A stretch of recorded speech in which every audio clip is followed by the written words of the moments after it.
He's a talented local author with a children's book that is being released nationwide today. It's called A Tall Tale: How the Ostriches Got Their Long Necks and Long Legs. It has engaging stories that teach valuable lessons while also giving back to the San Francisco Zoo. Here to tell us more is award-winning author Scott Sollers and San Francisco Zoo Curator and Animal Care Specialist Robert Graham. Scott, Robert, thank you so much for being here at Live in the Bay. Thank you for having us. Yes, Scott, congratulations on your book. Give us an overall view of what it's about. It's launching today. Well, thank you. Yeah, I wrote this book 30 years ago when my younger daughter was 6 years old. I wanted to do something at nighttime to make that entertaining. And actually, I wrote 13 of these books then. They're just being published now. And this story is about these two communities in Africa. They're separated by a ridge. On one side, the community's got a lush valley, and they've got pets called squats that are, you can play with them, and they're fun to be around. On the other side is a barren valley, and the tribe there is called the Have-Nots.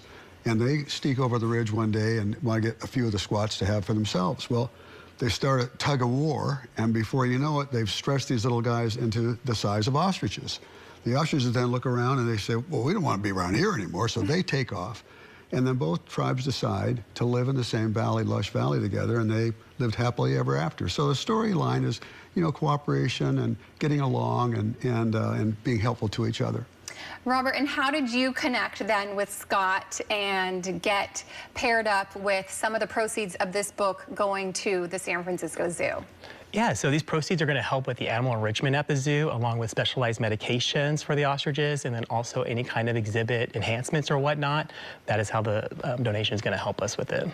And Scott, why was that important to you to partner with them? Well, I mean, first of all, again, there's a little serendipity here because I wrote this story a long time ago, and then now it's just a natural fit with the zoo. And so I've been a patron for the zoo for a number of years. And actually, when my older daughter was 6 or 7 years old, we would do Saturday excursions, the two of us.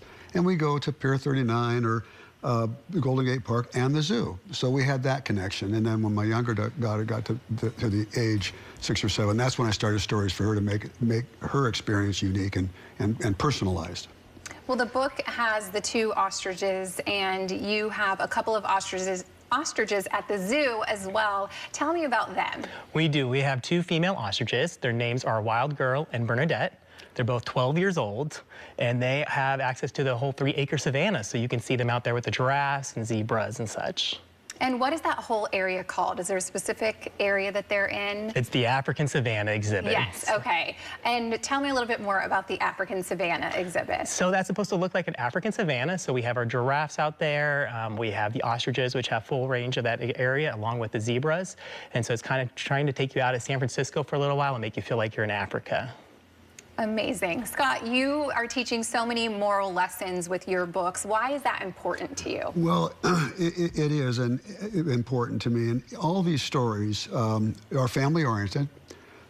There's a conflict or a challenge to overcome. It's resolved in a successful way, and people walk away fulfilled and satisfied.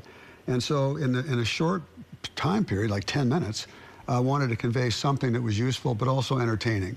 And I will say that as I revisited these books many years later, I thought, well, how did I get that idea? You know, as a youngster, I read a lot, and my imagination, you know, I've got a full imagination, and this stuff just kind of happened. So I'm very grateful to have this to share, not just with my daughters, but my grandchildren and other children. Yeah, no, I think that it's so fun, and I love the tie-in with the zoo, and just that people can read the book and then actually go see two ostriches in person. You actually have a special event coming up. Tell me about your event. August 24th, noon to 2, I'll be at the zoo for a book signing and maybe a reading. I'm not sure exactly what the format is, but I plan on being there, and I'll have a bunch of books that I can give away to patrons. Amazing. Well, that's going to be really fun. Robert, how is this important for the zoo that, you know, you partnered with Scott and some of the proceeds are going to be going to the zoo? Well, it also raises awareness to ostriches and conservation and what's going on there. So while the ostriches we have at the zoo are non-endangered species, it does let people know there is a subspecies of ostrich that is endangered.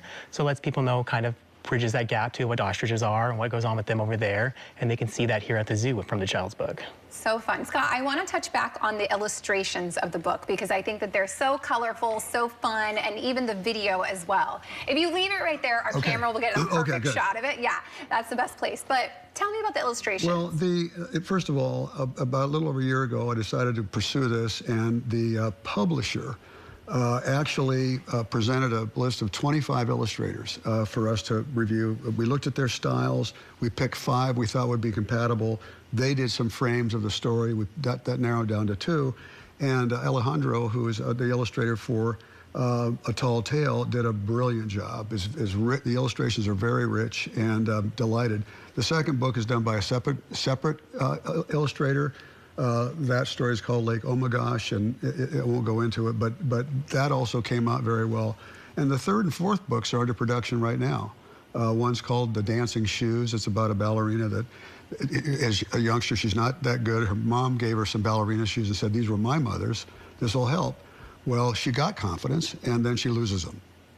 Then the parents bought another pair that looked just like it, gave them to her, got her confidence back, and ultimately she was the principal dancer for the New York Ballet. And she said, "Mom and Dad, if it weren't for those shoes, I wouldn't be here." And they said, "They were never my mother's shoes.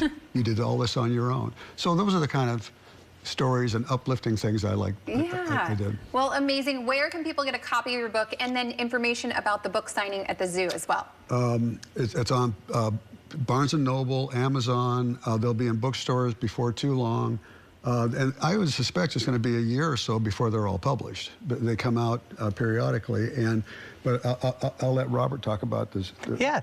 They carry the book in the gift shop in the zoo, and so that's where you can pick it up if you do come visit the zoo. And then the book signing, I'm sure, will either be by the Savannahs or by the gift shop where people can purchase it. Okay, amazing. Well, thank you both so much for being here. I really appreciate it. Our pleasure. Our pleasure. Thank you.